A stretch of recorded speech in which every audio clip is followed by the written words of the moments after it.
Olá, meus queridos. Vamos lá para mais uma aula de física e o assunto de hoje será reflexão de uma onda. Vamos lá primeiro para a definição. Reflexão ocorre quando uma onda incide em uma superfície de separação de dois meios, que pode ser também chamado de obstáculo, retornando ao meio de origem.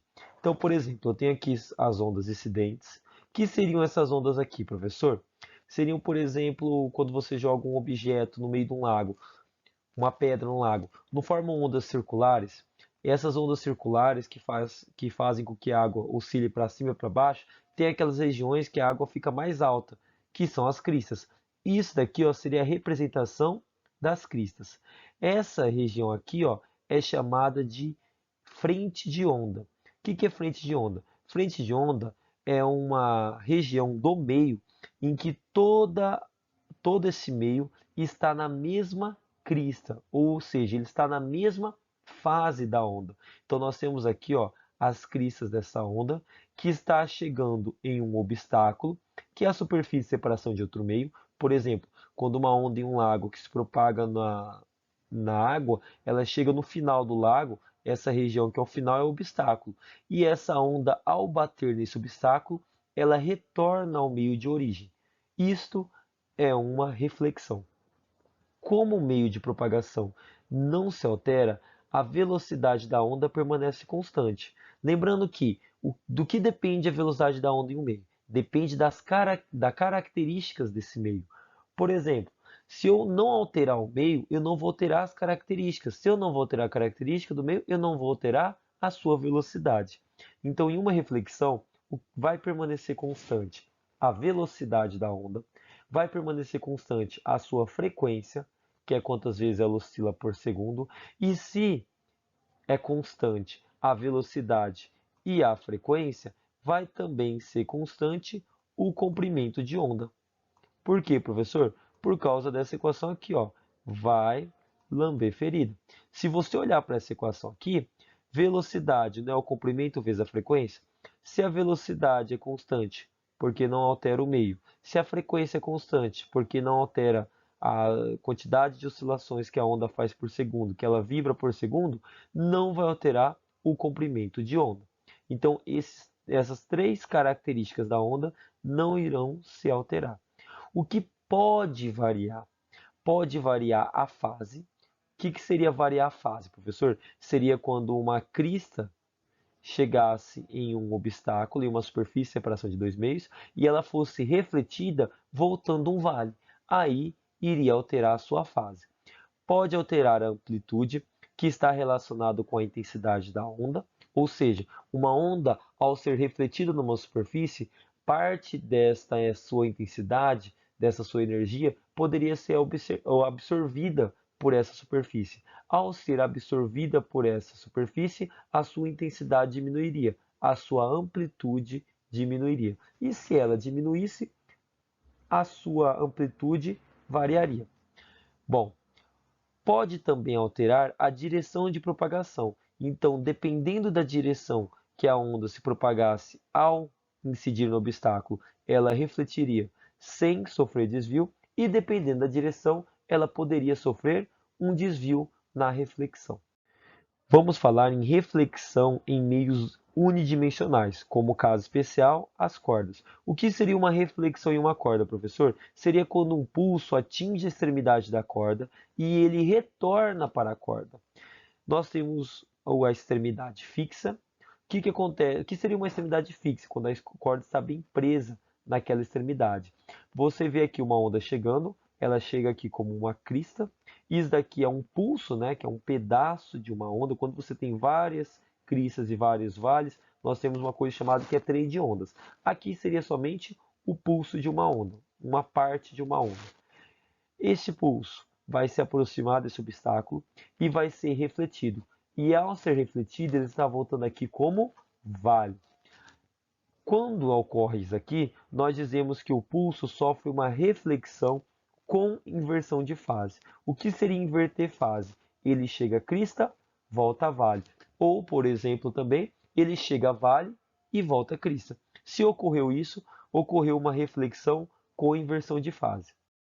Agora, vamos trabalhar o caso em que a extremidade em que a corda está presa é livre, ou seja, elas têm a possibilidade de se deslocar nessa extremidade aqui. O pulso aqui que chega como crista, ao chegar aqui no obstáculo, você pode ver que ela faz com que essa corda presa nesse obstáculo, ela se desloque. E ao se deslocar, ela vai ser remetida nessa região do obstáculo aqui. E ao ser remetida, não irá alterar sua fase. Ou seja, ela vai chegar crista e vai voltar vale. E vai voltar crista. Se chegasse como vale, ela voltaria como vale. Então, na reflexão de ondas, quando a extremidade é livre, o pulso sofre uma reflexão sem inversão de fase. Por último, temos a reflexão de ondas bidimensionais, que seriam ondas na superfície da água, e tridimensionais. Então vamos aqui. Eu tenho aqui uma superfície de separação de dois meios, que seria o obstáculo, e eu tenho uma onda incidente aqui. Esta onda, quando eu represento uma onda, geralmente eu desenho uma reta, que seria a direção em que ela está se propagando, e as frentes de ondas, que seriam essas regiões aqui que são na mesma fase, que seriam as cristas. Lembrando que a distância de crista a crista é o que? É o comprimento dessa onda. Essa onda, ao incidir nesse obstáculo, ela vai ser refletida, que seria esse raio aqui com a letra L. Nesse ponto em que ela foi refletida aqui, você desenha uma reta normal. Por que ela recebe o nome de normal? Porque ela é perpendicular à superfície de separação, ao obstáculo. Ela faz 90 graus aqui com o obstáculo. Nós temos duas leis para reflexão. Nós temos a primeira lei que diz que o raio incidente I, o raio refletido R e a reta normal são coplanares. Coplanares significa que estão no mesmo plano, na mesma superfície.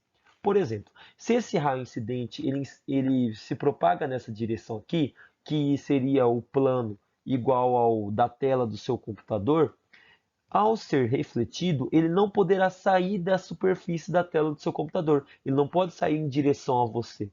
Isso significa que ele é coplanar. Então, o raio refletido é coplanar ao raio incidente. E esses dois são coplanares também à reta normal.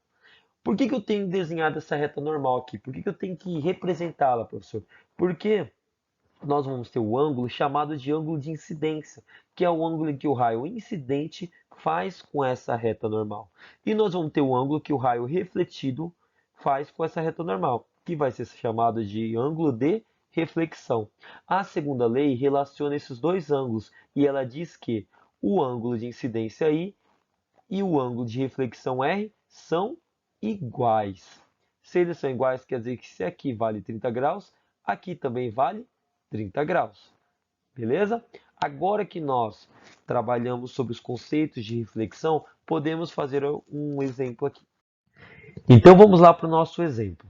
A figura mostra um pulso que se aproxima de uma parede rígida onde está fixada a corda. Então, como ele fala fixada, quer dizer que essa extremidade aqui é fixa, a corda está bem presa, está bem amarrada. Então aqui nós temos um pulso de uma onda que se aproxima do obstáculo. Supondo que a superfície reflita perfeitamente o pulso, deve-se esperar que no retorno, após uma reflexão, o pulso assuma a configuração indicada em o pulso, ao chegar aqui, ele está chegando a uma extremidade fixa. A extremidade fixa, ela reflete a onda em fase ou com inversão de fase. Ela reflete com inversão de fase. Ou seja, se chega a crista, tem que voltar, vale. Então não pode ser alternativa A, não pode ser alternativa B, porque está voltando, vale. Não pode ser a C, ou é a D, ou é a E. Mas qual vai ser a correta, professor? Pensa na região que está chegando primeiro. A região que está chegando primeiro aqui, não é essa reta aqui, e depois vai chegar essa curva aqui, significa que se a reta aqui vai ser refletido primeiro, significa que ela vai ter que estar na frente, que nem a alternativa D, e não como a alternativa E, que diz que é a parte que vai chegar depois, que essa daqui vai ficar à frente. Não, quem vai chegar primeiro é quem vai ser refletida primeiro e ficará à frente. Portanto, a resposta alternativa D. Com isso, galera, eu encerro a aula de vocês de reflexão. Podem fazer as questões, elas são basicamente de teoria, então vai ser bem tranquilo para vocês resolver as questões. Um beijo, tchau, tchau.